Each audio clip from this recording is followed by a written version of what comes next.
Okay, answer കിട്ടിയെന്ന് വിചാരിക്കുന്നു. Consider the following pairs. ഇപ്പോൾ ഒരു സൈഡിൽ ഇൻട്രൂസീവ് ഇഗ്നിയസ് റോക്സ് തന്നേക്കുന്നത്, മറ്റേ സൈഡിൽ അതിൻ്റെ ഷേപ്പ് തന്നിരുന്നത്. ലാക്കോലിത്ത്.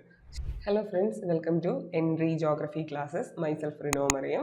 ഇന്നത്തെ ക്ലാസ്സിൽ നമ്മൾ ഡിസ്കസ് ചെയ്യാനായിട്ട് പോകുന്നത് കഴിഞ്ഞ വർഷങ്ങളിൽ ഡിഗ്രി തല എക്സാമിൽ ചോദിച്ചിട്ടുള്ള ഫിസിക്കൽ ജോഗ്രഫി ക്വസ്റ്റ്യൻസ് ആണ്. അപ്പോൾ ഫിസിക്കൽ ജോഗ്രഫിയിൽ നിന്ന് കഴിഞ്ഞ ഒരു 3 വർഷത്തെ ഡിഗ്രി എക്സാംസുകളിൽ നിന്ന് ടോട്ടൽ 64 ചോദ്യങ്ങളാണ് ചോദിച്ചേക്കുന്നത്. നമുക്കറിയാം ജോഗ്രഫീനെ നമുക്ക് 3ആയിട്ട് തിരിക്കാം അല്ലേ? Physical geography, Indian geography and Kerala geography. ഇതിൽ തന്നെ ഏറ്റവും കൂടുതൽ ക്വസ്റ്റ്യൻ ചോദിച്ചിരിക്കുന്നത് ഫിസിക്കൽ ജോഗ്രഫിയിൽ നിന്നാണ്. അപ്പോൾ 2021 തുടങ്ങി 2024 ലാസ്റ്റ് നടത്തിയ എക്സാമിൻ്റെ ക്വസ്റ്റ്യൻ പേപ്പർ വരെ ഇതിൽ ഇൻക്ലൂഡ് ചെയ്തിട്ടുണ്ട്. ഈ ഇത്രയും എക്സാംസിൽ ഏറ്റവും കൂടുതൽ ജോഗ്രഫി ക്വസ്റ്റ്യൻ വന്നിരിക്കുന്നത് ഫിസിക്കൽ ജോഗ്രഫി എന്ന ഭാഗത്തു നിന്നാണ്. 64ഓളം ക്വസ്റ്റ്യൻസ് വന്നിട്ടുണ്ട്. അപ്പോൾ അതിൽ പകുതി ക്വസ്റ്റ്യൻസ് ഇന്ന് നമ്മൾ ഡിസ്കസ് ചെയ്യും, അടുത്ത പകുതി അടുത്ത സെഷനിൽ നമ്മൾ ഡിസ്കസ് ചെയ്യും. അപ്പോൾ ഈ ഒരു സെഷൻ്റെ ലക്ഷ്യം എന്ന് പറയുന്നത് PSC എവിടെ നിന്നാണ് ഏറ്റവും കൂടുതൽ ക്വസ്റ്റ്യൻസ് ചോദിച്ചിട്ടുള്ളത്, PSC ക്വസ്റ്റ്യൻസ് റിപ്പീറ്റ് ചെയ്യുന്നുണ്ടോ, ഉണ്ടെങ്കിൽ അത് കൃത്യമായി പഠിക്കുക. പിന്നെ PSCയുടെ ഹോട്ട് ടോപ്പിക്സ് ഐഡൻറ്റിഫൈ ചെയ്യുക. പിന്നെ ഓരോ ക്വസ്റ്റ്യനിലെയും റിലേറ്റഡ് ഫാക്ട്സ് കൂടെ പഠിക്കുക. ഇത്രയും കാര്യങ്ങളാണ് ഈ ഒരു സെഷൻ വഴി നമ്മൾ ഉദ്ദേശിക്കുന്നത്. അപ്പോൾ നമുക്ക് സമയം കളയാതെ ഫസ്റ്റ് സെഷനിലോട്ട് കിടക്കാം. ഫസ്റ്റ് ക്വസ്റ്റ്യൻ ഇതാണ്. അപ്പോൾ എല്ലാവരും ഒന്ന് ആൻസർ ചെയ്യുക. ഞാൻ ഓരോ ക്വസ്റ്റ്യനും ഇവിടെ കാണിക്കും. അപ്പോൾ കാണിക്കുമ്പോൾ തന്നെ നിങ്ങളൊന്ന് സ്ക്രീൻ പോസ് ചെയ്ത് ആൻസർ കണ്ടുപിടിക്കുക. അതിനുശേഷം റീസ്റ്റാർട്ട് ചെയ്ത് നിങ്ങളുടെ ആൻസർ ശരിയാണോ, എന്തുകൊണ്ട് തെറ്റി, ശരിയാണെങ്കിൽ ഓക്കെ, തെറ്റിയെങ്കിൽ എന്തുകൊണ്ട് തെറ്റിയെന്ന് ഐഡൻറ്റിഫൈ ചെയ്യുക. ഓക്കെ, അപ്പോൾ ആൻസർ കിട്ടിയെന്ന് വിചാരിക്കുന്നു. Consider the following statements. വെസ്റ്റേർലീസ് are more powerful and aggressive in southern hemisphere. Westerlies in southern hemisphere blows through friction-free surface of ocean. Select the correct answer. അപ്പോൾ ഇവിടെ പറഞ്ഞിരിക്കുന്നത് വെസ്റ്റേർലി വിൻഡുകളെ കുറിച്ചാണ്. നമുക്കറിയാം വെസ്റ്റേർലീസ് പെർമനന്റ് വിൻഡിൽ വരുന്ന ഒന്നാണ്. വെസ്റ്റേർലീസിന്റെ പ്രത്യേകത എന്ന് പറഞ്ഞാൽ സദേൺ ഹെമിസ്ഫിയറിൽ അവർ പല പേരുകളിലാണ് അറിയപ്പെടുന്നത്. Roaring 40s between 40 degree to 50 degree, Furious 15 between 50 to 60 degree, Streaking 60s between 60 to 70 degree. അപ്പോൾ എന്തുകൊണ്ടാണ് ഈ പേരുകൾ അറിയപ്പെടുന്നത്? കാരണം സദേൺ ഹെമിസ്ഫിയറിൽ അടിക്കുന്ന വെസ്റ്റേർലീസിന് നോർത്തേൺ ഹെമിസ്ഫിയറിൽ അടിക്കുന്ന വെസ്റ്റേർലീസിനേക്കാളും സ്പീഡ് കൂടുതലാണ്. അവർ കൂടുതൽ പവർഫുള്ളാണ്, കൂടുതൽ അഗ്രസീവാണ്. അപ്പോൾ ഫസ്റ്റ് സ്റ്റേറ്റ്മെൻറ്റ് ശരിയാണ്. എന്തുകൊണ്ട്? കാരണം സദേൺ ഹെമിസ്ഫിയറിൽ between 40 to 70 degree land area കുറവാണ്. അവിടെ ഓഷ്യനാണ് മെയിനായിട്ട്. അപ്പോൾ ഓഷ്യന് മുകളിലൂടെ കടന്നു പോകുമ്പോൾ വിൻഡിന് ഫ്രിക്ഷൻ ഉണ്ടാവാൻ ചാൻസ് ഇല്ല. ഫ്രിക്ഷൻ ഫ്രീ ആയ സർഫസിലൂടെ അല്ലെങ്കിൽ ഓഷ്യൻ സർഫസിലൂടെ മൂവ് ചെയ്യുന്നതുകൊണ്ടാണ് ഇവിടെ വെസ്റ്റേർലീസിന് സ്പീഡ് കൂടുന്നത്. അപ്പോൾ സെക്കൻഡ് സ്റ്റേറ്റ്മെൻറ്റും ശരിയാണ്. അപ്പോൾ ഫസ്റ്റ് സ്റ്റേറ്റ്മെൻറ്റിൻ്റെ കറക്റ്റ് എക്സ്പ്ലനേഷൻ ആണ് second statement. So the answer is option D. Both statements are correct. Statement B explain statement. Next question ഒന്ന് ചെയ്ത് നോക്കുക. Isohalines are lines joining places having equal. Okay, answer കിട്ടി എന്ന് വിചാരിക്കുന്നു. ഐസോ ഹാലൈൻസ് എന്തുള്ള സ്ഥലങ്ങളെ തമ്മിൽ കൂട്ടി യോജിപ്പിച്ച് വരയ്ക്കുന്ന വരയാണ്? ഒരേ സലൈനിറ്റി ഉള്ള സ്ഥലങ്ങളെ തമ്മിൽ കൂട്ടി യോജിപ്പിച്ച് വരയ്ക്കുന്ന വരകളാണ്. അപ്പോൾ ആൻസർ ഓപ്ഷൻ ബി ആണ്. ഇനി ഒരേ ക്ലൗഡ് കവറുള്ള സ്ഥലങ്ങളെ തമ്മിൽ കൂട്ടി യോജിപ്പിച്ച് വരയ്ക്കുന്ന വരയെ ഐസോ നെംഫ് എന്നാണ് പറയുക. ഒരേ സൺലൈറ്റ് ആണെങ്കിൽ ഐസോ ഹെല്ല് എന്നാണ് പറയുക. ഓക്കെ, ഇനി ഒരേ സീസ്മിസിറ്റി ആണെങ്കിൽ ഐസോ സീസ്മിക് എന്നാണ് പറയുക. അപ്പോൾ ഇതൊന്ന് ഓർത്തിരിക്കുക. നെക്സ്റ്റ് ക്വസ്റ്റ്യൻ്റെ പകുതി ഇവിടെ ഉള്ളൂ. സെക്കൻഡ് പകുതി ഞാൻ അടുത്ത ഇതിൽ കാണിക്കാം. അപ്പോൾ ഒന്ന് വായിച്ചു നോക്കുക. ഓക്കെ, ക്വസ്റ്റ്യൻ്റെ ബാക്കി ഇതാണ്. ഓക്കെ, അപ്പോൾ നിങ്ങൾ വായിച്ചു കഴിഞ്ഞു, ആൻസർ കിട്ടിയെന്ന് വിചാരിക്കുന്നു. നമുക്ക് നോക്കാം. How much which of the following are correct ആണ് ചോദിച്ചിരുന്നത്. About relative humidity. How much water vapour in atmosphere as percentage of maximum amount possible. അപ്പോൾ റിലേറ്റീവ് ഹ്യൂമിഡിറ്റിയുടെ ഒരു ഡെഫിനിഷനാണ് ഇവർ പറഞ്ഞേക്കുന്നത്. എത്രത്തോളം വാട്ടർ വേപ്പർ അറ്റ്മോസ്ഫിയറിൽ പ്രസൻ്റ് ആണ് as compare to its maximum capacity. അതിനെയാണ് റിലേറ്റീവ് ഹ്യൂമിഡിറ്റി എന്ന് പറയുന്നത്. ഈ സ്റ്റേറ്റ്മെൻറ്റ് ശരിയാണ്. നമുക്കറിയാം ഹ്യൂമിഡിറ്റി എന്ന് പറഞ്ഞാൽ അറ്റ്മോസ്ഫിയറിലുള്ള വാട്ടർ വേപ്പറിൻ്റെ എമൗണ്ട് ആണ് ഹ്യൂമിഡിറ്റി. ഹ്യൂമിഡിറ്റിനെ രണ്ടായി തിരിക്കുന്നുണ്ട്. എന്താണ്? അബ്സല്യൂട്ട് ഹ്യൂമിഡിറ്റി എന്നും റിലേറ്റീവ് ഹ്യൂമിഡിറ്റി എന്നും. അബ്സല്യൂട്ട് ഹ്യൂമിഡിറ്റി എന്ന് പറഞ്ഞാൽ എന്താ? അബ്സല്യൂട്ട് ഹ്യൂമിഡിറ്റി എന്ന് പറഞ്ഞു കഴിഞ്ഞാൽ actual amount of water vapour present in atmosphere. ഇപ്പോൾ നിലവിൽ എത്രത്തോളം വാട്ടർ വേപ്പർ അറ്റ്മോസ്ഫിയറിലുണ്ട്. അതിനെയാണ് എന്ത് വിളിക്കുക? ആക്ച്വൽ ഹ്യൂമിഡിറ്റി എന്ന് വിളിക്കുക. റിലേറ്റീവ് ഹ്യൂമിഡിറ്റി എന്ന് പറഞ്ഞാൽ എന്താ അർത്ഥം? റിലേറ്റീവ് ഹ്യൂമിഡിറ്റി എന്ന് പറഞ്ഞാൽ ഒരു എയർ കോളത്തിൻ്റെ ഫുൾ കപ്പാസിറ്റിയുമായി കമ്പയർ ചെയ്യുമ്പോൾ എത്രത്തോളം വാട്ടർ വേപ്പർ പ്രസൻ്റ് ആണ്, അതിനെയാണ് നമ്മൾ റിലേറ്റീവ് ഹ്യൂമിഡിറ്റി എന്ന് പറയുക. അപ്പോൾ ഫസ്റ്റ് സ്റ്റേറ്റ്മെൻറ്റ് ശരിയാണ്. സെക്കൻഡ് സ്റ്റേറ്റ്മെൻറ്റ് നോക്കിക്കേ. Low relative humidity indicate relatively dry atmospheric condition. High relative humidity indicate relatively humid atmospheric condition. ഇത് ശരിയാണോ? യെസ്, ഇത് ശരിയാണ്. കാരണം നമുക്കറിയാം റിലേറ്റീവ് ഹ്യൂമിഡിറ്റി കുറവാണെങ്കിൽ, അറ്റ്മോസ്ഫിയറിൽ വാട്ടർ വേപ്പർ കുറവാണെങ്കിൽ അറ്റ്മോസ്ഫിയർ ഡ്രൈ ആയിരിക്കും. അറ്റ്മോസ്ഫിയറിൽ വാട്ടർ വേപ്പർ കൂടുതലുണ്ടെങ്കിൽ അറ്റ്മോസ്ഫിയർ ഹ്യൂമിഡ് ആയിരിക്കും. അപ്പോൾ അത് ശരിയാണ്. ഇനി അടുത്ത statement. The relative humidity high, less water evaporates from skin. സ്കിന്നിൽ നിന്ന് ലെസ് വാട്ടറാണ് ഇവാപ്പറേറ്റ് ചെയ്യുക. The surrounding atmosphere is already relatively moist, leaving the skin surface hotter. അപ്പോൾ ഇവർ പറയുകയാണ്, അതായത് സ്കിന്നിൽ നിന്ന് കുറച്ച് വെള്ളം മാത്രമേ ഇവാപ്പറേറ്റ് ചെയ്യപ്പെടത്തുള്ളൂ എന്ന്. അതായത് അറ്റ്മോസ്ഫിയറിന് ഹ്യൂമിഡിറ്റി ഉണ്ടെങ്കിൽ സ്കിന്നിൽ നിന്ന് കുറച്ച് വാട്ടർ മാത്രമേ ഇവാപ്പറേറ്റ് ചെയ്യപ്പെടത്തുള്ളൂ എന്ന്. ഇത് ശരിയാണ്. അത് സ്കിൻ സർഫസിനെ ഹോട്ടർ ആക്കും. So answer is option B, all of the above. മൂന്നും ശരിയാണ്. ഇനി നെക്സ്റ്റ് ക്വസ്റ്റ്യൻ ഒന്ന് ചെയ്ത് നോക്കിക്കേ. ആൻസർ കിട്ടിയെന്ന് വിചാരിക്കുന്നു. What are the factors effect the strength and direction of wind? നമുക്കറിയാം, നമ്മൾ വിൻഡ് എന്ന് പറയുന്ന ഒരു ചാപ്റ്റർ തന്നെ ഉണ്ട്. അപ്പോൾ ആ ചാപ്റ്ററിലെ SCERT കൃത്യമായി പറയുന്നുണ്ട് മെയിനായിട്ട് വിൻഡിനെ ഇൻഫ്ലുവൻസ് ചെയ്യുന്ന ഫാക്ടേഴ്സാണ് പ്രഷർ ഗ്രേഡിയൻറ്റ്. പ്രഷർ ഗ്രേഡിയൻറ്റ് എങ്ങനെയാണ് വിൻഡിനെ ഇൻഫ്ലുവൻസ് ചെയ്യുക? വിൻഡ് എപ്പോഴും മൂവ് ചെയ്യുന്നത് ഹൈ പ്രഷറിൽ നിന്ന് ലോ പ്രഷറിലോട്ടാണ്. അപ്പോൾ പ്രഷർ ഡിഫറൻസ് ഉണ്ടെങ്കിൽ മാത്രമേ വിൻഡ് മൂവ് ചെയ്യത്തുള്ളൂ. പ്രഷർ ഗ്രേഡിയൻറ്റിന് അനുസരിച്ചിട്ടാണ് വിൻഡിൻ്റെ ഡയറക്ഷൻ വരുന്നത്. പ്രഷർ ഗ്രേഡിയൻറ്റിന് അനുസരിച്ചിട്ടാണ് വിൻഡിൻ്റെ സ്ട്രെങ്ത് വരുന്നത്. പ്രഷർ ഗ്രേഡിയൻറ്റ് കൂടുതലാണെങ്കിൽ വിൻഡിൻ്റെ സ്പീഡ് കൂടുതലായിരിക്കും. പ്രഷർ ഗ്രേഡിയൻറ്റ് കുറവാണെങ്കിൽ വിൻഡിൻ്റെ സ്പീഡ് കുറവായിരിക്കും. അടുത്തത് കൊറിയോളിസ് ഫോഴ്സ്. കൊറിയോളിസ് ഫോഴ്സ് പ്രധാനമായും വിൻഡിൻ്റെ ഡയറക്ഷനെയാണ് ഇൻഫ്ലുവൻസ് ചെയ്യുക. അപ്പോൾ നമുക്കറിയാം, നോർത്തേൺ ഹെമിസ്ഫിയറിലാണെങ്കിൽ കൊറിയോളിസ് ഫോഴ്സ് കാരണം വിൻഡ് റൈറ്റിലോട്ട് ഡിഫ്ലക്റ്റ് ചെയ്യും. കൊറിയോളിസ് ഫോഴ്സ് കാരണം വിൻഡ് നോർത്തേൺ ഹെമിസ്ഫിയറിൽ റൈറ്റിലോട്ട് ചരിയും. ഇനി സദേൺ ഹെമിസ്ഫിയറിലാണെങ്കിൽ വിൻഡ് എങ്ങോട്ടേക്ക് ഡിഫ്ലക്റ്റ് ചെയ്യും? ലെഫ്റ്റിലോട്ട് ചരിയും. അപ്പോൾ ഇതൊന്ന് ഓർത്തിരിക്കുക. അപ്പോൾ ഇതും വരും.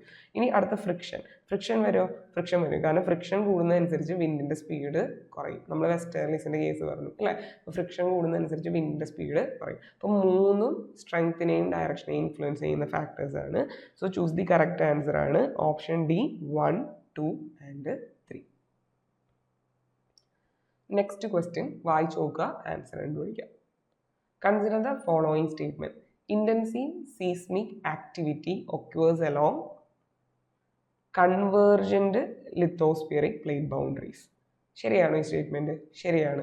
നമുക്കറിയാം, കൺവേർജൻറ്റ് പ്ലേറ്റ് ബൗണ്ടറീസിൽ എന്താ സംഭവിക്കുക? രണ്ട് പ്ലേറ്റുകൾ തമ്മിൽ കൂട്ടിയിടിക്കും. രണ്ട് പ്ലേറ്റുകൾ തമ്മിൽ കൂട്ടിയിടിച്ചാൽ അവിടെ നല്ല രീതിയിൽ എർത്ത് ഉണ്ടാവും. അപ്പോൾ സീസ്മിക് ആക്ടിവിറ്റി എന്ന് പറഞ്ഞാൽ എർത്ത് അത് ഉണ്ടാവും. അടുത്ത convergent lithospheric plate boundaries oceanic plates are undergoing subduction. അതായത് രണ്ട് പ്ലേറ്റ് തമ്മിൽ കൂട്ടിയിടിച്ചാൽ ഓഷ്യൻ പ്ലേറ്റ് ആയിരിക്കും സബ്ഡക്റ്റ് ചെയ്യുക എന്നാണ് പറയുന്നത്. അതായത് ഓഷ്യൻ പ്ലേറ്റ് ആയിരിക്കും കോണ്ടിനെൻ്റൽ പ്ലേറ്റിന് അടിയിൽ പോകുന്നത്. അത് ശരിയാണ്. കാരണം ഓഷ്യൻ പ്ലേറ്റിന് ഡെൻസിറ്റി കൂടുതലാണ്. ഓഷ്യൻ പ്ലേറ്റും കോണ്ടിനെൻ്റൽ പ്ലേറ്റും കൂടെ കൂട്ടിയിടിച്ചാൽ ഓഷ്യൻ പ്ലേറ്റ് താഴെ പോകും. കാരണം ഓഷ്യൻ പ്ലേറ്റ്സിന് ഡെൻസിറ്റി കൂടുതലാണ്. അപ്പോൾ ആ സ്റ്റേറ്റ്മെൻറ്റ് ശരിയാണ്. രണ്ട് സ്റ്റേറ്റ്മെൻറ്റും കറക്റ്റാണ്. Which of the above statements are correct? Answer option C ആണ്. ബോത്ത് 1 and 2 രണ്ട് സ്റ്റേറ്റ്മെൻറ്റ്സും കറക്റ്റാണ്. അടുത്ത question. Identify the layer of atmosphere mentioned in the facts listed and choose the correct answer. അപ്പോൾ ഇവിടെ ഒരു ലെയറിനെ കുറിച്ചാണ് പറഞ്ഞേക്കുന്നത്. ഈ ലെയർ ഏതാണെന്ന് കണ്ടുപിടിക്കണം. അപ്പോൾ ഒന്ന് വായിച്ചു നോക്കിക്കേ, ഈ ഡിസ്ക്രിപ്ഷൻ വായിച്ചു നോക്കുക. ലെയേഴ്സ് ഓപ്ഷൻ ഞാൻ തരാം, ഇതൊന്ന് വായിച്ചു നോക്കുക. ഓക്കെ, ലെയേഴ്സ് ആണ് തന്നേക്കുന്നത്. Troposphere, stratosphere, mesosphere, thermosphere. Simple question ആണ് അല്ലേ? ഓക്കെ, എന്താണ് ഒന്ന് പറഞ്ഞേ. Here the temperature remains constant up to a height of 20 kilometers and afterwards it gradually increases up to a height of 50 kilometers because of the presence of ozone. ഇപ്പോൾ തന്നെ ആളെ പിടികിട്ടി. Ozone ഉള്ളത് കൊണ്ട് ചൂട് കൂടുന്ന layer which absorbs sons ultraviolet radiation. അപ്പോൾ നമുക്കറിയാം ഏത് ലെയറിലാണ് ഹൈറ്റ് കൂടുന്നതനുസരിച്ച് ടെമ്പറേച്ചർ കൂടും. എന്തുകൊണ്ടാണ് അവിടെ ഹൈറ്റ് കൂടുന്നതനുസരിച്ച് ടെമ്പറേച്ചർ കൂടുന്നത്? അവിടെ ഓസോൺ ഉണ്ട്. ഓസോൺ ഈ UV റേഡിയേഷൻസിനെ അബ്സോർബ് ചെയ്ത് പിടിക്കും, അപ്പോൾ ചൂട് കൂടുന്നു. ഓസോൺ ഉള്ള ലെയർ ഏതാണെന്ന് ചോദിച്ചാൽ തന്നെ നിങ്ങൾക്ക് ആൻസർ കിട്ടും. എന്നാൽ നമുക്കൊന്നും കൂടെ അടുത്ത സ്റ്റേറ്റ്മെന്റ് വായിക്കാം. It is non conductive zone of atmosphere containing rarefied air where clouds are absent. Cloud ഇല്ല ആ ലെയറിൽ with little dust or water vapour. Water വേപ്പറും ഡസ്റ്റൊക്കെ കുറവാണ്. അതായത് ക്ലൈമറ്റ് ഇല്ല അവിടെ മെയിനായിട്ട്. അതാണ് ക്ലൗഡ് ഇല്ല എന്നതുകൊണ്ട് ഉദ്ദേശിക്കുന്നത്. ക്ലൗഡ് കാര്യമായിട്ടില്ല, ഡസ്റ്റ് പാർട്ടിക്കിൾ വാട്ടർ വേപ്പർ ഒന്നുമില്ല. അപ്പോൾ ട്രോപ്പോസ്ഫിയർ അല്ല. ആൻസർ ഏതാണ്? ഓസോൺ ഉള്ള ലെയറാണ്. ഇത് സ്ട്രാറ്റോസ്ഫിയർ അല്ല. സ്ട്രാറ്റോസ്ഫിയർ എന്ന് പറയുന്നത് 10 കിലോമീറ്റർ തുടങ്ങി 50 കിലോമീറ്റർ വരെ വിഡ്ത്തിലാണ് കിടക്കുന്നത്. പ്രത്യേകത ഓസോൺ ഉണ്ട്. ഓസോൺ UV റേഡിയേഷൻസിനെ അബ്സോർബ് ചെയ്യും. UV റേഡിയേഷൻസിനെ അബ്സോർബ് ചെയ്യുന്നതുകൊണ്ട് തന്നെ ഹൈറ്റ് കൂടുന്നതനുസരിച്ച് ടെമ്പറേച്ചർ അവിടെ കൂടിക്കൊണ്ടിരിക്കും. അറിഞ്ഞിരിക്കുക. ഇനി ക്ലൈമറ്റും വെതറും കാണുന്ന ലെയർ ഏതാ? അത് ട്രോപ്പോസ്ഫിയർ ആണ്. ട്രോപ്പോസ്ഫിയറിലാണ് എന്ത് കാണുക? Climate and weather. അവിടെയാണ് മഴ, മേഘങ്ങൾ ഇതെല്ലാം കാണുക. മീസോസ്ഫിയറിലാണ് മീറ്റിയോർ ഇമ്പാക്റ്റ് ഉണ്ടാവുക. മീറ്റിയോർ ഇമ്പാക്റ്റ് ഉണ്ടാവുന്ന ലെയറാണ് മീസോസ്ഫിയർ. തെർമോസ്ഫിയറിൽ അയോൺസ് ഉണ്ട്. അത് റേഡിയോ വേവ് ട്രാൻസ്മിഷന് സഹായിക്കും. അപ്പോൾ ഇത്രയും കാര്യങ്ങൾ മനസ്സിലാക്കി വെക്കുക. ഓക്കെ, അപ്പോൾ ആൻസർ ഓപ്ഷൻ ബി ആണ്, സ്ട്രാറ്റോസ്ഫിയർ. Next question. അപ്പോൾ 4 സ്റ്റേറ്റ്മെൻ്റ് ഉണ്ട്. 2 സ്റ്റേറ്റ്മെൻറ്റ് ഇവിടെ കാണിച്ചിട്ടുണ്ട്. അടുത്ത സ്ലൈഡും കൂടെ കാണിച്ചാലേ ക്വസ്റ്റ്യൻ പൂർണ്ണമാകൂ. ഓക്കെ, വായിച്ചു എന്ന് വിചാരിക്കുന്നു. അടുത്ത 2 സ്റ്റേറ്റ്മെൻറ്റ്സ്. ഓക്കെ, അപ്പോൾ കറക്റ്റ് ആൻസർ കണ്ടുപിടിക്കാനാണ് കിട്ടി എന്ന് വിചാരിക്കുന്നു. നമുക്ക് നോക്കാം. Consider the following statements regarding river ഡെൽറ്റാസിനെ കുറിച്ച് ചോദിക്കുന്നത്. And identify correct statement from the code given below. ഈ ക്വസ്റ്റ്യനിൽ ഒരു പ്രശ്നമുണ്ട്. അതെന്താണ് എന്നുള്ളത് ഞാൻ പറഞ്ഞുതരാം എക്സ്പ്ലെയിൻ ചെയ്യുമ്പോൾ. Delta is A fan shaped area of fine alluvium at the mouth of river. അത് ശരിയാണ്. ഒരു റിവർ ഓഷ്യനിലോട്ട് ജോയിൻ ചെയ്യുമ്പോൾ ആ ഓഷ്യനുള്ളിലായിട്ടിടുന്ന സെഡിമെൻസിനെയാണ് നമ്മൾ എന്ത് വിളിക്കുക? ഇതിനെയാണ് ഡെൽറ്റ എന്ന് വിളിക്കുക. അത് ശരിയാണ്.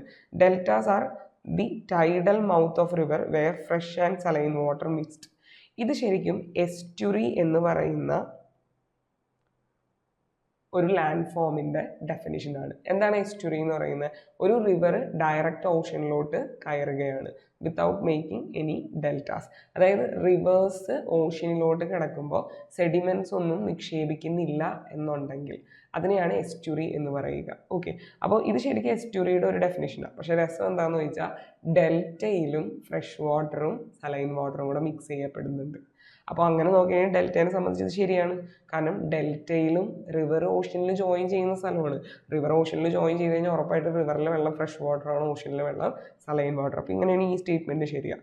ഇനി അടുത്തത്, for the formation of delta a shallow sea a river with substantial load of suspended rock material and calm water offshore are necessary. അത് ശരിയാണ്. ഡെൽറ്റ ഫോം ചെയ്യണമെന്നുണ്ടെങ്കിൽ ഷാലോ സീ ആയിരിക്കണം. ഷാലോ സീ ആണെങ്കിൽ സീ കൊണ്ടുവന്നതിന് deposit ചെയ്യാൻ പറ്റുള്ളൂ. പിന്നെ river അത്യാവശ്യം സെഡിമെൻസും കൊണ്ട് വരെയും വേണം. അതും ശരിയാണ്. ഇനി deltas are formed on the shores of high tidal zone. Basically ഈ സ്റ്റേറ്റ്മെൻറ്റ് ശരിയാണ് എന്നാണ് PSC പറഞ്ഞത്. പക്ഷേ ഇത് തെറ്റാണ്. കാരണം എന്ന് വെച്ചാൽ ഹൈ ടൈഡ്സ് ഉണ്ടാവുന്ന സ്ഥലങ്ങളിൽ, നല്ല ടൈഡ് ഉള്ള സ്ഥലങ്ങളിൽ ബേസിക്കലി ഡെൽറ്റ നശിപ്പിക്കപ്പെടും. നിങ്ങൾ തന്നെ ആലോചിച്ച് നോക്കിയേ, ഒരു റിവർ അതിൻ്റെ മൗത്തിൽ സെഡിമെൻസ് കൊണ്ടുവന്ന് കിട്ടും. നല്ല രീതിയിൽ ടൈഡ് ഉണ്ടാവുന്നുണ്ടെന്ന് വിചാരിക്കുക. ടൈഡ് കയറുകയും ഇറങ്ങുകയും ചെയ്യുമ്പോൾ ഈ ഡെൽറ്റ അവിടെ നശിപ്പിക്കപ്പെടുകയാണ് ചെയ്യുന്നത്. അപ്പോൾ ശരിക്കും പറഞ്ഞാൽ ഈ സ്റ്റേറ്റ്മെൻറ്റ് തെറ്റാണ്. അങ്ങനെ നോക്കിക്കഴിഞ്ഞാൽ ആൻസർ എന്ത് തന്നെ? 1 ശരിയാണ്, 2 ശരിയാണ്, 3 ശരിയാണ്. അപ്പോൾ ആൻസർ ഓപ്ഷൻ A ആണ് വരേണ്ടത്.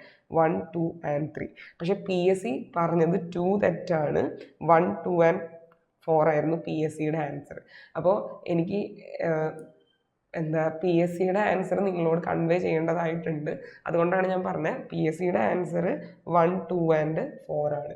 പക്ഷേ ശരിക്കും പറഞ്ഞു കഴിഞ്ഞാൽ ലോജിക്കലി നോക്കിയാൽ സെക്കൻഡ് സ്റ്റേറ്റ്മെൻറ്റ് ശരിയാണ്. കാരണം ഡെൽറ്റാസിൽ ഫ്രഷ് വാട്ടറും സലൈൻ വാട്ടറും കൂടെ മിക്സ് ചെയ്യപ്പെടുന്നുണ്ട്. ഇനി ടൈഡുള്ള സ്ഥലങ്ങളിൽ ഡെൽറ്റ ഫോർമേഷൻ റിട്ടാർഡ് ചെയ്യപ്പെടുകയാണ് ചെയ്യുന്നത്. അപ്പോൾ അങ്ങനെയാണെങ്കിൽ ആൻസർ 1, 2 and 3 ആണ് ലോജിക്കലി വരേണ്ടത്. പക്ഷെ PSC മാർക്ക് ചെയ്തിരുന്നത് C ആയിരുന്നു. നെക്സ്റ്റ് ക്വസ്റ്റ്യൻ്റെ പകുതിയാണിത്. വായിച്ചു നോക്കുക. ഓപ്ഷൻസ് ഞാൻ തരാം. ഐഡൻറ്റിഫൈ ദി ഇൻകറക്റ്റ് സ്റ്റേറ്റ്മെൻറ്റ് എന്നാണ് ക്വസ്റ്റ്യൻ. ഓക്കെ, 4ാമത്തെ സ്റ്റേറ്റ്മെൻറ്റ്. ഓക്കെ, ആൻസർ കിട്ടിയെന്ന് വിചാരിക്കുന്നു. സീസൺസ് ആണ് ഇവിടെ ക്വസ്റ്റ്യൻ. അപ്പോൾ ഒരു കാര്യം മനസ്സിലാക്കുക, സീസൺസ് ഒരു ഹോട്ട് ടോപ്പിക് ആണ്. അപ്പോൾ നോക്കിക്കോ, on 21st March it is spring in northern hemisphere.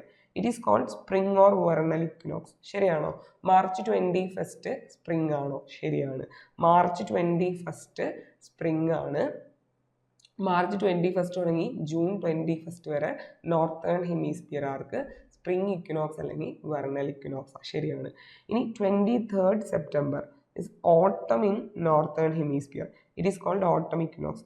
അത് ശരിയാണ്. September 23rd ഇവർക്ക് ഓട്ടമാണ്.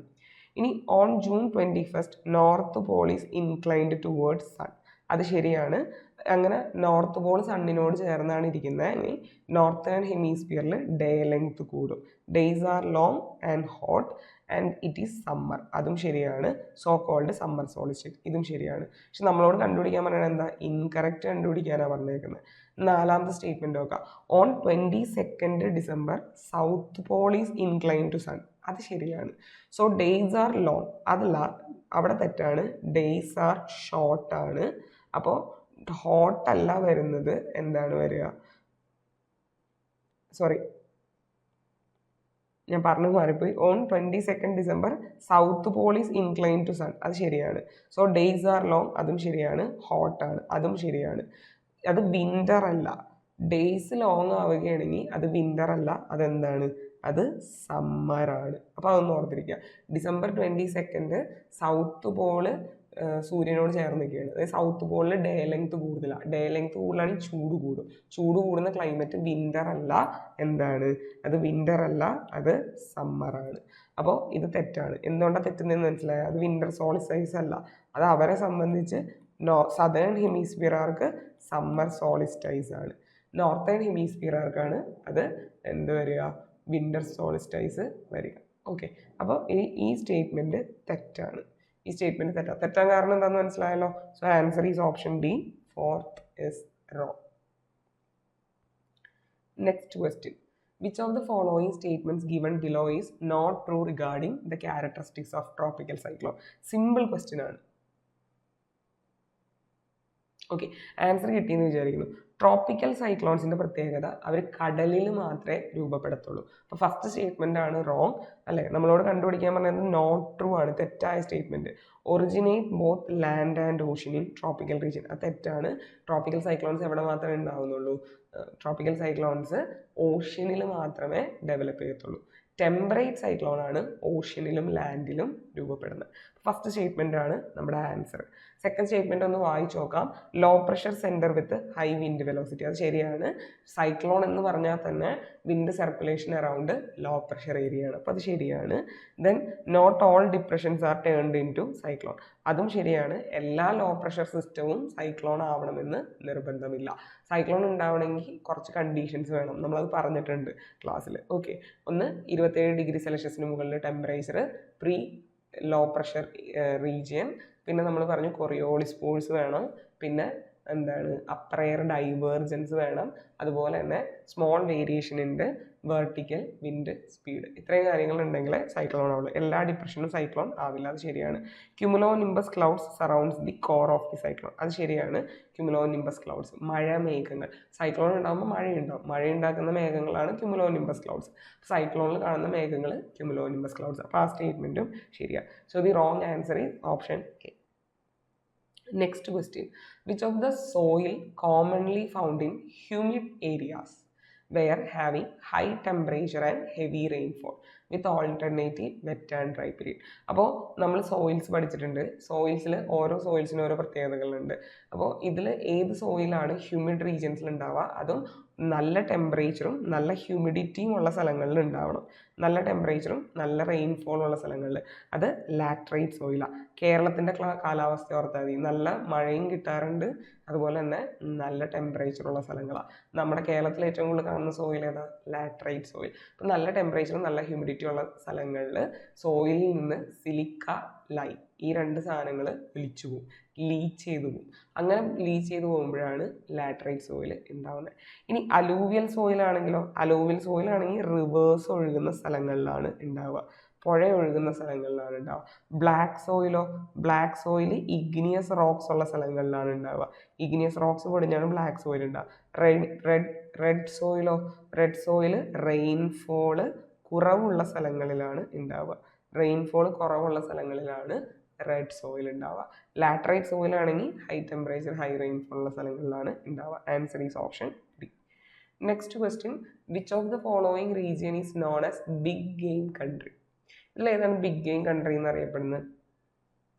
ഓക്കെ, അത് അറിയാൻ പാടില്ലാത്തവർ നോക്കി വെച്ചോളുക. ആഫ്രിക്കൻ സാവനയാണ്. ആഫ്രിക്കൻ സാവനയാണ് ബിഗ് ഗെയിം കൺട്രി എന്ന് അറിയപ്പെടുന്നത്. എന്തുകൊണ്ടാണ് ആഫ്രിക്കൻ സാവനയാണ് നമ്മൾ ബിഗ് ഗെയിം കൺട്രി എന്ന് വിളിക്കുന്നത്? അതിന് കാരണം എന്താണെന്ന് വെച്ചാൽ ആഫ്രിക്കൻ സാവനയിൽ ഒരു വർഷം ഒരുപാട് മൃഗങ്ങളെ ട്രാപ്പ് ചെയ്യുകയും കൊല്ലുകയും ചെയ്യുന്നുണ്ട്. ഒരുപാട് മൃഗങ്ങളുള്ള സ്ഥലം, ഒരു ഗ്രാസ് ലാൻഡാണ് ആഫ്രിക്കൻ സാവന എന്നുള്ളത്. ഒരുപാട് മൃഗങ്ങളുണ്ട്. ലോകത്തിൻ്റെ പല ഭാഗത്തു നിന്ന് വരുന്ന ആൾക്കാർ അതിനെ കൊല്ലുകയും ട്രാപ്പ് ചെയ്യുകയൊക്കെ ചെയ്യുന്നുണ്ട്. അതുകൊണ്ടാണ് ഇതിന് ബിഗ് ഗെയിം കൺട്രി എന്ന് പറയുന്നത്. അപ്പോൾ ആഫ്രിക്കൻ സാവന ട്രോപ്പിക്കൽ ഗ്രാസ് ലാൻഡാണ് എന്നതൊന്ന് ഓർത്തിരിക്കുക.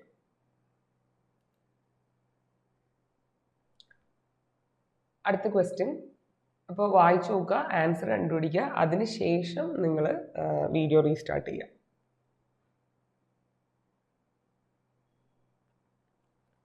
ഓക്കെ, ആൻസർ കിട്ടിയെന്ന് വിചാരിക്കുന്നു. Consider the following statements.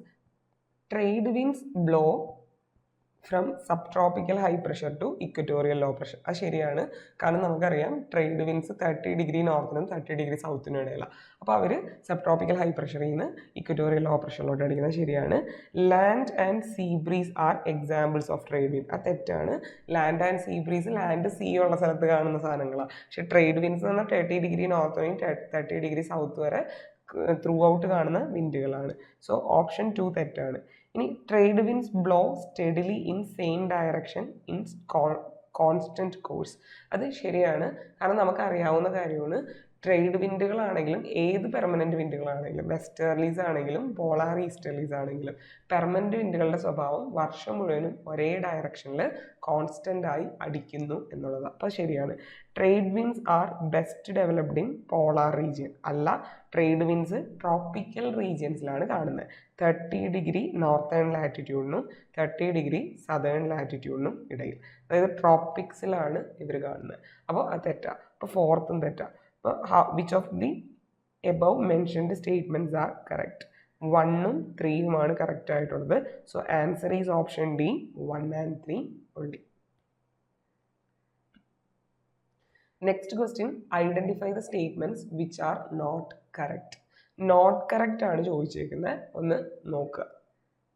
Okay, answer കിട്ടിയെന്ന് വിചാരിക്കുന്നു. Igneous rocks are volcanic in type, hence no fossil. ഇത് ശരിയാണ്. കാരണം നമുക്കറിയാം ഇഗ്നിയസ് റോക്സ് ഫോം ചെയ്യുന്നത് വോൾക്കാനിക് ലാവ അല്ലെങ്കിൽ മാഗ്മ തണുത്തുറഞ്ഞാണ്. അങ്ങനെ ലാവ അല്ലെങ്കിൽ മാഗ്മ തണുത്തുറഞ്ഞാണ് ഉണ്ടാവുന്നതെങ്കിൽ അതിൽ ഫോസിൽ ഉണ്ടാവില്ല. ഫോസിൽ പെട്ടുപോയാൽ തന്നെ അത് കരിഞ്ഞു പോകും.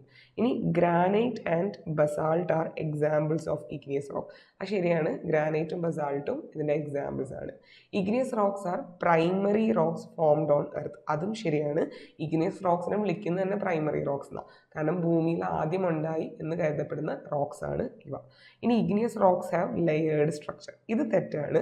ഇഗ്നിയസ് റോക്സ് ലെയേഴ്സ് ആയിട്ടല്ല കാണുന്നത്. ലെയേഴ്സ് ആയിട്ട് കാണുന്നത് സെഡിമെൻ്ററി റോക്സും അതുപോലെ തന്നെ മെറ്റാമോർഫിക് റോക്കുമാണ്. അപ്പോൾ തെറ്റാണ്. 1ഉം 2ഉം 3ഉം ആണ് കറക്റ്റ്. ഓക്കെ, അപ്പോൾ നമ്മളോട് നോട്ട് കറക്റ്റാണ് ചോദിച്ചത്. നോട്ട് കറക്റ്റ് 4ാമത്തെ മാത്രമേ ഉള്ളൂ. So answer is option C, 4 only. Next question, which one of the following is or are requirement for remote sensing? ചെയ്ത് നോക്കിക്കേ. ഓക്കെ, ആൻസർ കിട്ടിയെന്ന് വിചാരിക്കുന്നു. റിമോട്ട് സെൻസിങ്ങിൻ്റെ റിക്വയർമെൻ്റ് ആണ് ചോദിക്കുന്നത്. റിമോട്ട് സെൻസിങ്ങിൻ്റെ requirement radiation by energy source, അത് നിർബന്ധമാണ്. റേഡിയേഷൻ വേണം. Interaction of energy with target, അതും വേണം. അതായത് എനർജി ആയിട്ട് ടാർഗറ്റ് അതായത് നമുക്കറിയാം റിമോട്ട് സെൻസിങ് എങ്ങനെ നടക്കുന്നത്. റിമോട്ട് സെൻസിങ്ങിൽ സെൻസേഴ്സ് എന്ത് എമിറ്റ് ചെയ്യും? ലൈറ്റ് എമിറ്റ് ചെയ്യും. ഈ ലൈറ്റ് എമിറ്റ് ചെയ്യുന്ന ഒരു എനർജി സോഴ്സ് വേണം. ഒന്നില്ലെങ്കിൽ സൂര്യനായിരിക്കും, സൂര്യപ്രകാശത്തിൻ്റെ പ്രസൻസിൽ, അല്ലെങ്കിൽ ആ സാറ്റലൈറ്റുകളിൽ ഘടിപ്പിച്ചിരിക്കുന്ന സെൻസേഴ്സ് ആയിരിക്കും എനർജി സോഴ്സ് ആയിട്ട് ആക്ട് ചെയ്യുക. ഫസ്റ്റ് സ്റ്റേറ്റ്മെൻറ്റ് ശരിയാണ്. ഇനി ഇവർ എമിറ്റ് ചെയ്യുന്ന ഈ ലൈറ്റ് ഭൂമിയിലുള്ള ഒബ്ജക്റ്റിൽ ചെന്ന് തട്ടണം, തട്ടി അത് തിരിച്ച് റിഫ്ലക്റ്റ് ചെയ്യണം. അപ്പോൾ അതാണ് പറയുന്നത് interaction of energy with target. ഇനി ട്രാൻസ്മിഷൻ, റിസപ്ഷൻ ആൻഡ് പ്രോസസ്സിംഗ്. ഇങ്ങനെ ഭൂമിയിലെ ഒബ്ജക്റ്റിൽ തട്ടി തിരിച്ചു വരുന്ന ഈ റിഫ്ലക്ഷൻസ് സെൻസർ എന്ത് ചെയ്യും, ക്യാപ്ചർ ചെയ്യും. എന്നിട്ട് സെൻസർ അതിന് എന്ത് ചെയ്യും, പ്രോസസ്സ് ചെയ്യും. എന്നിട്ട് കമ്പ്യൂട്ടറുകളുടെ സഹായത്തോട് അത് ഇമേജായി മാറ്റും. അപ്പോൾ അത് ശരിയാണ്. ഇൻ്റർപ്രിട്ടേഷൻ ആൻഡ് അനാലിസിസ്, അത് വേണം. ഇൻ്റർപ്രിട്ടേഷൻ ആൻഡ് അനാലിസിസ് നടത്തുന്നത് കമ്പ്യൂട്ടറുകളാണ്. സോ ഈ 4 പ്രോസസ്സും നടക്കുമ്പോഴാണ് റിമോട്ട് സെൻസിങ് കംപ്ലീറ്റ് ആവുക. So answer is option B, all of the above are correct. Next question. Okay, answer കിട്ടിയെന്ന് വിചാരിക്കുന്നു. The scientific discipline that deals with measurement and representation of earth. എർത്തിൻ്റെ മെഷർമെൻറ്റും റെപ്രസെൻറ്റേഷനെയും മായിട്ട് ബന്ധപ്പെട്ട ഡിസിപ്ലിൻ അത് ജിയോഡെസി ആണ്. കുറേ പേര് കാർട്ടോഗ്രഫി എന്നൊക്കെ വിചാരിക്കും. കാർട്ടോഗ്രഫി എന്ന് പറഞ്ഞാൽ മാപ്പിങ്ങിനെയാണ് പറയുക. GIS എന്ന് പറഞ്ഞാൽ അറിയാലോ, ജിയോഗ്രഫിക് ഇൻഫർമേഷൻ സിസ്റ്റം. സാറ്റലൈറ്റുകളുടെ സഹായത്തോടു കൂടി എർത്തിൻ്റെ ഇൻഫർമേഷൻസ് എടുക്കുന്നതാണ് GIS. ഓക്കെ, അപ്പോൾ ജിയോഡെസി എന്ന് പറയുന്നത് എന്താണ്? ജിയോഡെസി എന്ന് പറഞ്ഞാൽ എർത്തിനെ കുറിച്ചുള്ള, എർത്തിൻ്റെ മെഷർമെൻറ്റും റെപ്രസെൻറ്റേഷനുമാണ് ജിയോഡെസി എന്ന് പറയുന്നത്. ജിയോഡെസിയിൽ 3 ഫണ്ടമെൻ്റൽ പ്രോപ്പർട്ടീസ് ഓഫ് എർത്തിനെ കുറിച്ചാണ് നമ്മൾ പഠിക്കുന്നത്. ജിയോഡെസിയിൽ 3 ഫണ്ടമെൻ്റൽ പ്രോപ്പർട്ടീസ് ഓഫ് എർത്തിനെ കുറിച്ചാണ് പഠിക്കുന്നത്.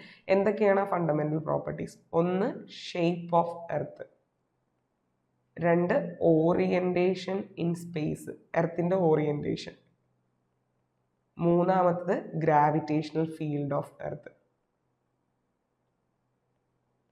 ഇതിലെന്തെങ്കിലും ചേഞ്ചസ് ഉണ്ടെങ്കിൽ അതും പഠിക്കും. അപ്പോൾ 3 ഫണ്ടമെൻ്റൽ പ്രോപ്പർട്ടീസ് ആണ് ജിയോഡെസിയിൽ പഠിക്കുക. ജിയോഡെസി എന്ന് പറഞ്ഞു കഴിഞ്ഞാൽ എർത്തിൻ്റെ മെഷർമെൻറ്റും റെപ്രസെൻറ്റേഷനുമാണ്. അതിൽ shape of earth, orientation of earth in space, അതുപോലെ തന്നെ ഗ്രാവിറ്റേഷണൽ ഫീൽഡ്, ഈ 3 ഫണ്ടമെൻ്റൽ പ്രോപ്പർട്ടീസിനെ കുറിച്ചാണ് പഠിക്കുന്നത്. അടുത്ത ക്വസ്റ്റ്യൻ, മാച്ച് ദ ഫോളോയിങ് ആണ്, ചെയ്ത് നോക്കുക. ഇതും പ്രഷർ ബെൽറ്റുകളെ കുറിച്ചുള്ള ക്വസ്റ്റ്യൻ ആണ്. അപ്പോൾ പ്രഷർ ബെൽറ്റ് വളരെ ഹോട്ട് ടോപ്പിക്കാണ്. കൃത്യമായിട്ട് പഠിച്ചിട്ട് പോയാൽ നന്നായി സ്കോർ ചെയ്യാൻ പറ്റും. Okay, Inter tropical convergence zone. Inter tropical convergence zone എവിടെയാണ് വരുന്നത്? ഒരു second. Okay, Inter tropical convergence zone. Inter tropical convergence zone എന്ന് പറഞ്ഞാൽ ITCZ, ഇക്വറ്റോറിയൽ ലോ പ്രഷറാണ്. അതിനെ വിളിക്കുന്ന വേറൊരു പേരാണ് ഡോൾഡ്രംസ്. അപ്പോൾ A4 ആണ്. ഇനി B ഏതാണെന്ന് നോക്കാം. അപ്പോൾ A4 ഉള്ള ഒരു ഓപ്ഷൻ നോക്കുകയാണെങ്കിൽ B നമുക്ക് ക്യാൻസൽ ചെയ്യാം, D ക്യാൻസൽ ചെയ്യാം, പിന്നെ Aയും Cയും എടുത്താൽ മതി. പിന്നെ നമുക്ക് B നോക്കാം, വെസ്റ്റേർലി. വെസ്റ്റേർലീസ് അടിക്കുന്നത് എവിടെയാണ്? വെസ്റ്റേർലീസ് അടിക്കുന്നത് ബിറ്റ്വീൻ 30 to 60 ഡിഗ്രി ലാറ്റിറ്റ്യൂഡാണ്. അപ്പോൾ B വരുന്നത് 3 ആണ്. ഇപ്പോൾ തന്നെ നിങ്ങൾക്ക് ആൻസർ കിട്ടിയിട്ടുണ്ടാവും. ഓപ്ഷൻ C ആണ് നമ്മുടെ ആൻസർ. എന്നാലും നമുക്കൊന്ന് ബാക്കി നോക്കാം. Sub tropical high. Sub tropical high അറിയപ്പെടുന്ന വേറൊരു പേരാണ് ഹോഴ്സ് ലാറ്റിറ്റ്യൂഡ്. അപ്പോൾ C1 ആണ്. Subpolar low pressure. Subpolar low പ്രഷറിലാണ് പോളാർ ഫ്രണ്ട് ക്രിയേറ്റ് ചെയ്യപ്പെടുക. അപ്പോൾ D12. അപ്പോൾ ഇതിൻ്റെ ആൻസർ വരിക ഓപ്ഷൻ C ആണ്. A4, B3, C1, D2. ഞാൻ വീണ്ടും പറയുകയാണ്, പ്രഷർ ബെൽറ്റ് വളരെ ഇമ്പോർട്ടൻ്റ് ആണ്. പരീക്ഷയ്ക്ക് ക്വസ്റ്റ്യൻ കിട്ടും. അടുത്ത ക്വസ്റ്റ്യൻ. അപ്പോൾ ഓപ്ഷൻ ഇവിടെ തന്നിട്ടില്ല, ഓപ്ഷൻ അടുത്ത സ്ലൈഡിലാണ്. ജസ്റ്റ് ക്വസ്റ്റ്യൻ ഒന്ന് വായിക്കുക, ഓപ്ഷൻസ് കാണിച്ചു തരാം. ഓക്കെ, വായിച്ചു എന്ന് വിചാരിക്കുന്നു. ഓപ്ഷൻ ഇതാണ്. ഓക്കെ, നമുക്ക് നോക്കാം മാപ്പിങ്ങിനെ കുറിച്ച്. ക്വസ്റ്റ്യൻ ഞാൻ പറഞ്ഞു മാപ്പിംഗ് ഇമ്പോർട്ടൻ്റ് ആണ്. Mapping remote sensing recently add ചെയ്തേക്കുന്ന. അപ്പോൾ അതൊന്ന് ക്വസ്റ്റ്യൻ വരാം. Black colour is used to showing water bodies of permanent nature. അത് തെറ്റാണ്. പെർമനൻറ്റ് നേച്ചറുള്ള വാട്ടർ ബോഡീസിനെ കാണിക്കുന്നത് ബ്ലാക്ക് കളർ വെച്ചിട്ടല്ല. അത് ഏത് കളർ വെച്ചിട്ടാണ് കാണിക്കുന്നത്? അത് വൈറ്റ് കളർ വെച്ചിട്ടാണ് കാണിക്കുന്നത്. അല്ല, സോറി, വൈറ്റ് അല്ല, ബ്ലാക്ക് കളർ വെച്ചിട്ടാണ്. സോറി, ഞാൻ പറഞ്ഞു മാറിപ്പോയി, ബ്ലൂ കളർ. ഓക്കെ, ഞാൻ ഒന്നും കൂടെ പറയാം. അതായത് പെർമനൻറ്റ് നേച്ചറുള്ള water body, permanent water bodies കാണിക്കുക ബ്ലൂ കളർ കൊണ്ടാണ്. ഇനി ഡ്രൈഡ് വാട്ടർ ബോഡി കാണിക്കുക ബ്ലാക്ക് കളർ കൊണ്ടാണ്. അപ്പോൾ ഇതൊന്ന് നോക്കി വെച്ചോ. പെർമനൻറ്റ് വാട്ടർ ബോഡി ബ്ലൂ കളറാണ്, ഡ്രൈഡ് വാട്ടർ ബോഡി ബ്ലാക്ക് കളറാണ്. ഇവിടെ പറയുന്നത് പെർമനൻറ്റ് വാട്ടർ ബോഡി ബ്ലാക്ക് കളറിലാണ് കാണിക്കുന്നത്, അത് തെറ്റാണ്, ബ്ലൂ കളറിലാണ് കാണിക്കുന്നത്. ഇനി a map on 1:50,000 scale is a standard topographical map used by defence forces. Okay, അപ്പോൾ ഈ ഒരു സ്റ്റേറ്റ്മെൻറ്റ് ശരിയാണോ എന്നുള്ളതാണ് വേറൊരു ക്വസ്റ്റ്യൻ. ഇത് ശരിയാണ്. നമ്മൾ ഡിഫൻസ് ഫോഴ്സുകാർ യൂസ് ചെയ്യുന്ന ടോപ്പോഗ്രഫിക്കൽ മാപ്പിൻ്റെ സ്കെയില് 1:50,000 ആയിരിക്കും. അത് ശരിയാണ്. അടുത്ത് the land features are represented on topo sheet with the help of symbols are known as conventional sign. അത് ശരിയാണ്. നമ്മൾ മാപ്പിങ്ങിൽ ഉപയോഗിക്കുന്ന സൈൻസിനെ വിളിക്കുന്നത് കൺവെൻഷണൽ സൈൻസ് എന്നാണ്. ഇപ്പോൾ നമ്മൾ ഫോറസ്റ്റ് ആണെങ്കിൽ ഗ്രീൻ കളറിൽ കാണിക്കും, വെല്ലാണെങ്കിൽ ബ്ലൂ കളറിൽ റൗണ്ടായിട്ട് കാണിക്കും, കിണറുകളെ ബ്ലൂ കളറിൽ റൗണ്ടായിട്ട് കാണിക്കും, റോഡുകളാണെങ്കിൽ റെഡ് കളറിൽ കാണിക്കും. ഇതൊക്കെ കൺവെൻഷണൽ സൈൻസ് ആണ്, ശരിയാണ്. Okay, then the scale of topo sheet varies from 2,50,000 to 1:250,000 to 1:25,000. അത് തെറ്റാണ്. സാധാരണഗതിയിൽ ടോപ്പോ ഷീറ്റിൻ്റെ സ്കെയിൽ എന്ന് പറയുന്നത് 25,000 50,000 ഒക്കെയാണ് വരിക. അതൊരിക്കലും 2 lakh ഒന്നും വരില്ല. ഇവിടെ ഈ നമ്പർ വളരെ വലിയ നമ്പറാണ്, 2,50,000. ഇത് തെറ്റാണ്.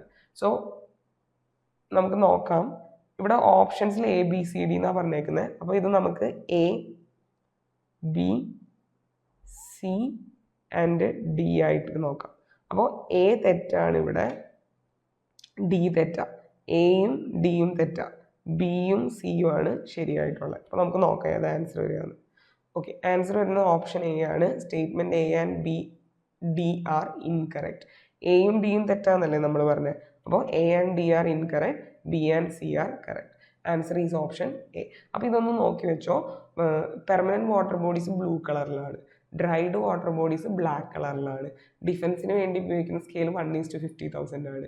പിന്നെ നമ്മൾ കൺവെൻഷണൽ സയൻസ് സിമ്പിൾസുമാണ് മാപ്പിങ്ങിൽ ഉപയോഗിക്കുക. സാധാരണഗതിയിൽ ടോപ്പോ ഷീറ്റ് 1:25,000 ആണ്. 2 lakhs ഒന്നും ഒരിക്കലും വരില്ല. അപ്പോൾ അത് തെറ്റാണ്. Next question, examine the statements and choose the correct one. Okay, അപ്പോൾ ആൻസർ ഒന്ന് ചെയ്ത് നോക്കിക്കേ. ഓക്കെ, ആൻസർ കിട്ടിയെന്ന് വിചാരിക്കുന്നു. The narrow zone of discontinuity based on changes in mineral composition between crest and mantle is known as മൊഹറോവിക് discontinuity. ശരിയാണ്, ക്രസ്റ്റിൻ്റെ മാൻഡിലിൻ്റെ ഇടയിലുള്ള ഡിസ്കണ്ടിന്യൂറ്റിയാണ് മൊഹറോവിക് discontinuity. അപ്പോൾ അത് ശരിയാണ്. The crust and upper mantle are together called asthenosphere. അത് തെറ്റാണ്. ഏസ്തനോസ്പിയർ എന്ന് പറയുന്നത് അപ്പർ മാൻഡിലിൻ്റെ ഭാഗമാണ്. അതിൻ്റെ മുകളിലാണ് ലിത്തോസ്പിയർ മൂവ് ചെയ്യുന്നത്. അപ്പോൾ ഏസ്തനോസ്പിയർ അപ്പർ മാൻഡിലിൻ്റെ ഭാഗമാണ്, അതിൻ്റെ മുകളിലാണ് ലിത്തോസ്പിയർ മൂവ് ചെയ്യുന്നത്. ലിത്തോസ്പിയർ എന്ന് പറയുന്നത് ക്രസ്റ്റ് പ്ലസ് അപ്പർ മോസ്റ്റ് മാൻഡിലാണ്. ലിത്തോസ്പിയർ ആണ് crust plus uppermost mantle. അപ്പോൾ ഇത് തെറ്റാണ്. Answer statement A is correct but B is wrong. Option B ആണ്. Statement A is correct and statement B is wrong. Next question എളുപ്പമാണ് അല്ലേ. Which of the following rock is called primary rock. ഏത് റോക്കാണ് primary rock എന്നറിയപ്പെടുന്നത്?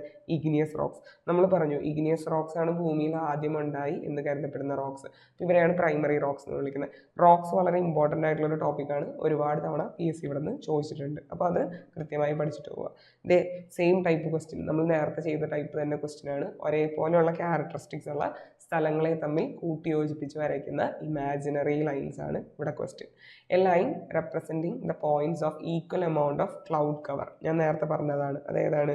ഐസോനെംഫ് ആണ്. അതായത് ഐസോനെംഫ് ആണ്. Then height എന്താ? ഒരേ റെയിൻഫോൾ ഉള്ള സ്ഥലങ്ങളെ തമ്മിൽ കൂട്ടിയോജിപ്പിച്ച് വരയ്ക്കുന്ന വരകളാണ് ഹൈറ്റ്. ഹാലൈൻ എന്ന് പറഞ്ഞാൽ ഒരേ സലൈനിറ്റി ഉള്ള സ്ഥലങ്ങളെ തമ്മിൽ കൂട്ടിയോജിപ്പിച്ച് വരയ്ക്കുന്ന വരകളാണ് ഹാലൈൻ. ഹ്യൂം എന്ന് പറഞ്ഞാൽ ഒരേ ഹ്യൂമിഡിറ്റി ഉള്ള സ്ഥലങ്ങളെ തമ്മിൽ കൂട്ടിയോജിപ്പിച്ച് വരയ്ക്കുന്ന വരയാണ്. അപ്പോൾ ആൻസർ ഓപ്ഷൻ B ആണ്. ഐസോനെംഫ് ഒരേ ക്ലൗഡ് കവർ ഉള്ള സ്ഥലങ്ങളെ തമ്മിൽ കൂട്ടിയോജിപ്പിച്ച് വരയ്ക്കുന്ന വര. നെക്സ്റ്റ് ക്വസ്റ്റ്യൻ സിമ്പിൾ ക്വസ്റ്റ്യൻ ആണ് അല്ലേ. Which of the following wind is seasonal wind. ഏതാണ് സീസൺ? ഇതിൽ സീസൺ എന്ന് പറയാൻ പറ്റുന്നത് മൺസൂൺ ആണ് സീസണൽ വിൻഡ്സ്. ബാക്കി 3 വിൻഡുകളും എന്താണ്? ബാക്കി 3 വിൻഡുകളും പെർമനൻറ്റ് വിൻഡ്സ് ആണ്. ബാക്കി 3 വിൻഡുകളും permanent വിൻഡുകളാണ്. Trade wind permanent വിൻഡാ, westerly ഈസ്റ്റേർലി ഒക്കെ പെർമനൻറ്റ് വിൻഡാ. മൺസൂൺ മാത്രമാണ് സീസണൽ വിൻഡ്. എന്താണ് മൺസൂണിൻ്റെ പ്രത്യേകത? മൺസൂണിൻ്റെ പ്രത്യേകത എന്ന് പറഞ്ഞാൽ seasonal reversal of the wind. Seasonal reversal of the wind. Seasonal reversal of the wind ആണ് മൺസൂണിൻ്റെ ക്യാരക്ടറിസ്റ്റിക്സ്. നെക്സ്റ്റ് ക്വസ്റ്റ്യൻ വായിക്കാം. ഓപ്ഷൻസ് ഞാൻ തരാം. ഓക്കെ, ക്വസ്റ്റ്യൻ വായിച്ചു എന്ന് വിചാരിക്കുന്നു. ഓപ്ഷൻസ് ഇതാണ്. ഓക്കെ, നമുക്ക് നോക്കാം. Which of the following statements are correct about hot desert are lie on both sides of course latitude. Okay, അപ്പോൾ ഈ ക്വസ്റ്റ്യൻ നമുക്ക് ചെയ്ത് നോക്കി. ക്വസ്റ്റ്യനിൽ ആക്ച്വലി അവർ പറയുന്ന ഹോട്ട് ഡെസേർട്ട്സ് രണ്ട് സൈഡിലും കാണാൻ പറ്റുന്നുണ്ട് ഹോഴ്സ് ലാറ്റിറ്റ്യൂഡിൽ. എന്തുകൊണ്ടാണ് എന്നതാണ് ക്വസ്റ്റ്യൻ. ഇതിവിടെ ക്വസ്റ്റ്യൻ ഹോഴ്സ് ലാറ്റിറ്റ്യൂഡാണ്. ഓക്കെ, നമുക്ക് നോക്കാം. The air descending in sub tropical high pressure region. ഇത് ശരിയാണ്. അവിടെ എയർ ഡിസെൻഡ് ചെയ്യുകയാണ് ചെയ്യുന്നത്. എയർ താഴോട്ടേക്ക് വരികയാണെങ്കിൽ അവിടെ മഴ പെയ്യില്ല. എയർ താഴോട്ടേക്ക് വന്നു കഴിഞ്ഞാൽ അവിടെ മഴ പെയ്യില്ല. കാരണം എന്താ? ക്ലൗഡ് ഉണ്ടാവില്ല. ക്ലൗഡ് ഉണ്ടാണെങ്കിൽ എയർ മോളിക്യൂൾസ് മുകളിലോട്ട് പോയാലേ ക്ലൗഡ് ഉണ്ടാവത്തുള്ളൂ. സബ് ട്രോപ്പിക്കൽ റീജിയൻ്റെ പ്രത്യേകത, സബ് ട്രോപ്പിക്കൽ റീജിയൻ ഹൈ പ്രഷറാണ്. കാരണം ഇക്വറ്റോറിയൽ ലോ പ്രഷർ റീജിയനിൽ നിന്ന് കൺവെക്ഷൻ വഴി മുകളിലോട്ട് വരുന്ന എയർ മോളിക്യൂൾസ് ഇവിടെ വന്ന് സബ്സൈഡ് ചെയ്യുന്നതുകൊണ്ടാണ്. അപ്പോൾ അതുകൊണ്ട് ക്ലൗഡ് ഉണ്ടാവില്ല, മഴ പെയ്യില്ല. ശരിയാണ്. The rain bearing trade winds blow offshore and westerlies that are onshore blow outside the desert limit. ഈ വിൻഡുമായിട്ട് ഇവിടെ ഒരു കണക്ഷനും ഇല്ല. കണക്ഷൻ ഇല്ല. ബേസിക്കലി ഇനിയിപ്പോൾ വിൻഡ് കൺസിഡർ ചെയ്യണമെങ്കിൽ തന്നെ ഇവിടെ എൻ്റെ ശരിക്കും ട്രേഡ് വിൻഡ് ഇല്ല. Sub tropical high pressure region എന്ന് പറഞ്ഞു കഴിഞ്ഞാൽ പ്രഷർ ബെൽറ്റ് ആണ്. അവിടെ വിൻഡ് കാര്യമായിട്ട് അടിക്കുന്നില്ല. അപ്പോൾ അത് തെറ്റാണ്. Then these regions relatively humidity is low, so condensation is not possible. അത് ശരിയാണ്. ഇവിടെ ഹ്യൂമിഡിറ്റി കുറവാണ്. നമ്മുടെ സബ് ട്രോപ്പിക്കൽ റീജിയനിൽ ഹ്യൂമിഡിറ്റി കുറവാണ്. കാരണം മഴയൊന്നും പെയ്യുന്നില്ല. ഹ്യൂമിഡിറ്റി കുറവാണെങ്കിൽ അവിടെ കണ്ടൻസേഷൻ നടക്കില്ല, മേഘങ്ങൾ ഉണ്ടാവില്ല. അപ്പോൾ ഫസ്റ്റും ശരിയാണ്, തേർഡും ശരിയാണ്. അപ്പോൾ ആൻസർ എന്താണ്? ഓപ്ഷൻ സി ആണ്, first and third. Correct code കണ്ടുപിടിക്കാൻ അല്ലെങ്കിൽ കറക്റ്റ് ആൻസർ കണ്ടുപിടിക്കാനാണ് പറഞ്ഞത്. So option C 1 and 3 is the answer. Next question ചെയ്ത് നോക്കിക്കേ. ഓക്കെ, ആൻസർ കിട്ടിയെന്ന് വിചാരിക്കുന്നു. Consider the following pairs. ഇപ്പോൾ ഒരു സൈഡിൽ ഇൻട്രൂസീവ് ഈഗ്നിയസ് റോക്സ് ആണ് തന്നേക്കുന്നത്, മറ്റേ സൈഡിൽ അതിൻ്റെ ഷേപ്പ് തന്നത് ലാക്കോലിത്ത്. ശരിയാണ്. ലാക്കോലിത്ത് എന്ന് പറഞ്ഞാൽ ഡോം ഷേപ്പാണ്. Lopolith saucer shape. ശരിയാണ്. ലാപ്പോലിത്ത് എന്ന് പറഞ്ഞാൽ സോസർ ഷേപ്പാണ്. Phacolith lens shape. ശരിയാണ്. ഫാക്കോലിത്ത് എന്ന് പറഞ്ഞു കഴിഞ്ഞാൽ ഇങ്ങനെ ലെൻസ് ഷേപ്പിലാണ് ഇരിക്കുന്നത്. അടുത്ത ബാത്തോലിത്ത് ഇറഗുലർ ഷേപ്പ്. അത് ശരിയാണ്. ബാത്തോലിത്ത് എന്ന് പറഞ്ഞാൽ ലാർജ് മാഗ്മ ചേംബറാണ്. അപ്പോൾ അതും ശരിയാണ്. ഇതെല്ലാം തന്നെ ശരിയാണ്. അപ്പോൾ which of the following pairs are correctly matched? Answer option ഇത് ഡി ആണ്. ഓപ്ഷൻ ഡി ആണ് 1, 2, 3 and 4. ഓപ്ഷൻ ഡി ആണ് 1, 2, 3 and 4. ഇതെല്ലാം ശരിയാണ് എന്നൊന്ന് ഓർത്തിരിക്കുക. നെക്സ്റ്റ് ക്വസ്റ്റ്യൻ, ആൻസർ കണ്ടുപിടിക്കുക. ഓക്കെ, ആൻസർ കിട്ടി എന്ന് വിചാരിക്കുന്നു. Which of the following would have occurred if Earth had not been inclined? Earth had not been inclined on its axis. എർത്തിന് ഇൻക്ലിനേഷൻ ഇല്ലായിരുന്നെങ്കിൽ എന്ത് സംഭവിച്ചേനെ? എർത്തിന് ഇൻക്ലിനേഷൻ ഇല്ല എന്നുണ്ടെങ്കിൽ സീസൺ ഉണ്ടാവില്ല, അത്രേ ഉള്ളൂ. അപ്പോൾ the seasons would not have changed. Option C ആണ്. എർത്തിന് ഇൻക്ലിനേഷൻ ഇല്ല എന്നുണ്ടെങ്കിൽ സീസൺ ഉണ്ടാവില്ല. ഭൂമി സൂര്യന് ചുറ്റും എങ്ങനെ നേരെ നിന്ന് കറങ്ങി കഴിഞ്ഞ് കഴിഞ്ഞാൽ അവിടെ സീസൺ എന്ന് പറയുന്ന കൺസെപ്റ്റേ ഉണ്ടാവില്ല. ആൻസർ ഓപ്ഷൻ സി ആണ്. ഓക്കെ, അപ്പോൾ ഒരു കാര്യം അറിഞ്ഞിരിക്കുക കേട്ടോ. സീസൺ ഉണ്ടാവുന്നത് എർത്തിന് ഇൻക്ലിനേഷൻ ഉള്ളത് കൊണ്ടും എർത്ത് സൂര്യന് ചുറ്റും റിവോൾവ് ചെയ്യുന്നത് കൊണ്ടാണ്. അത് രണ്ട് ഇമ്പോർട്ടൻ്റ് ആണ്. സൂര്യന് ചുറ്റും റിവോൾവ് ചെയ്യുന്നത് കൊണ്ടും എർത്തിന് ഇൻക്ലിനേഷൻ അല്ലെങ്കിൽ ചരിവുള്ളത് കൊണ്ടും കൂടെയാണ് സീസൺസ് ഭൂമിയിൽ ഉണ്ടാവുന്നത്. അടുത്ത ക്വസ്റ്റ്യൻ, എഗെയിൻ പ്രഷർ ബെൽറ്റ്. എത്രാമത്തെ ക്വസ്റ്റ്യനാന്ന് നോക്കിയാൽ പ്രഷർ ബെൽറ്റ് ചെയ്യുന്നത്. അപ്പോൾ പ്രഷർ ബെൽറ്റ് അത്ര ഇമ്പോർട്ടൻ്റ് ആയിട്ടുള്ള ടോപ്പിക്കാണ്. ഇഷ്ടംപോലെ ക്വസ്റ്റ്യൻസ് കിട്ടും. Consider the following statement. The equatorial low pressure belt is also called doldrums. ശരിയാണോ? ഇത് ശരിയാണ്. കാരണം ഇക്വറ്റോറിയൽ ലോ പ്രഷർ റീജിയനിൽ വിൻഡ് പൊതുവെ ആബ്സെൻ്റ് ആണ്. വിൻഡ് പൊതുവെ ആബ്സെൻ്റ് ആയതുകൊണ്ട് ആ റീജിയൻ കാം റീജിയനാണ്. കാം റീജിയൻ ആയതുകൊണ്ടാണ് അതിനെ ഡോൾഡ്രംസ് എന്ന് വിളിക്കുന്നത്. അത് ശരിയാണ്. The winds from sub tropical region blow towards the equatorial as westerlies. അത് തെറ്റാണ്. സബ് ട്രോപ്പിക്കൽ ഹൈ പ്രഷറിൽ നിന്ന് ഇക്വറ്റോറിയൽ ലോ പ്രഷറിലോട്ട് അടിക്കുന്ന വിൻഡുകൾ ഈസ്റ്റേർലി വിൻഡുകളാണ്. അവരെ നമ്മൾ വിളിക്കുന്നത് ട്രേഡ് വിൻഡുകൾ എന്നാണ്. അപ്പോൾ അത് തെറ്റാണ്. സബ് ട്രോപ്പിക്കൽ ഹൈ പ്രഷറിൽ നിന്ന് ഇക്വറ്റോറിയൽ ലോ പ്രഷറിലോട്ട് അടിക്കുന്നത് ട്രേഡ് വിൻഡുകളാണ്. അവർ ഈസ്റ്റേർലീസ് ആണ് നേച്ചർ. ഈസ്റ്റിൽ നിന്ന് വെസ്റ്റിലോട്ട് അടിക്കുക. Coriolis effect is caused by rotation of the earth. അത് ശരിയാണ്. കൊറിയോളിസ് എഫക്റ്റ് ഉണ്ടാകുന്നത് എർത്തിൻ്റെ റൊട്ടേഷനും കൊണ്ടാണ്. During sea breeze wind moves from land to sea. ആ തെറ്റാണ്. ഞാൻ നിങ്ങളോട് പറഞ്ഞിട്ടുണ്ട് ഒരു കാറ്റിന് പേര് കൊടുക്കുന്ന ആ കാറ്റ് എവിടെ നിന്ന് ഒറിജിനേറ്റ് ചെയ്യുന്നു എന്നുള്ളതിൻ്റെ ബേസിസിലാണ്. സീ ബ്രീസ് എന്ന് വിളിക്കുന്നത് എന്തുകൊണ്ടാണ്? സീയിൽ നിന്ന് ലാൻഡിലോട്ട് അടിക്കുന്നതുകൊണ്ടാണ്. ലാൻഡ് ബ്രീസ് എന്ന് വിളിക്കുന്നത് എന്തുകൊണ്ടാണ്? ലാൻഡിൽ നിന്ന് സീയിലോട്ട് അടിക്കുന്നതുകൊണ്ടാണ്. അപ്പോൾ സീ ബ്രീസ് സീയിൽ നിന്ന് ലാൻഡിലോട്ടാണ് അടിക്കുന്നത്. അപ്പോൾ ഇത് തെറ്റാണ്. 4ാമത്തെ തെറ്റാണ്. 2ാമത്തെ തെറ്റാണ്. ഫസ്റ്റും തേർഡും ശരിയാണ്. So answer is option B 1 and 3. Answer is option B 1 and 3. Next question. Sandstone is an example of. Sandstone എന്തിന് example ആ? Yes, sandstone is an example of sedimentary rock. Sedimentary റോക്കാണ് സാൻഡ്സ്റ്റോൺ. അപ്പോൾ റോക്സും ഒരുപാട് ക്വസ്റ്റ്യൻ ചോദിച്ചിട്ടുണ്ട്. ഇത്രയും നമ്മൾ ചെയ്തതെന്ന് നമുക്ക് മനസ്സിലാക്കാൻ പറ്റുന്ന കാര്യം പ്രഷർ ബെൽറ്റ്, പെർമനൻറ്റ് വിൻഡ്, അതുപോലെ തന്നെ റോക്സ്, ലെയേഴ്സ് ഓഫ് അറ്റ്മോസ്ഫിയർ, ഇത്രയും വളരെ ഇമ്പോർട്ടൻ്റ് ആണ്. മിനിമം ഇത്രയെങ്കിലും നിങ്ങൾ ജോഗ്രഫിയിൽ നിന്ന് പഠിച്ചിട്ട് പോകണം. നിങ്ങൾക്ക് ഇവിടെ ക്വസ്റ്റ്യൻ കിട്ടും. അപ്പോൾ ഈ ഹോട്ട് ടോപ്പിക്കുകൾ ചെയ്യുമ്പോൾ ഞാൻ റിലേറ്റഡ് ഫാക്ട്സ് പറയുന്നുണ്ട്, അതൊന്ന് നോക്കി വെച്ചേക്കുക.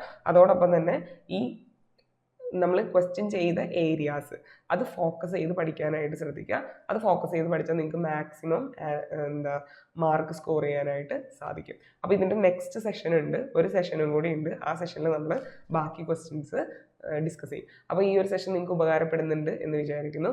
ഉപകാരപ്പെടുന്നുണ്ടെങ്കിൽ തീർച്ചയായിട്ടും എൻട്രിയുടെ ചാനൽ സബ്സ്ക്രൈബ് ചെയ്യുക, അതുപോലെ തന്നെ ലൈക്ക് ചെയ്യുക, ഷെയർ ചെയ്യുക. Thank you so much. Bye. Have a nice day.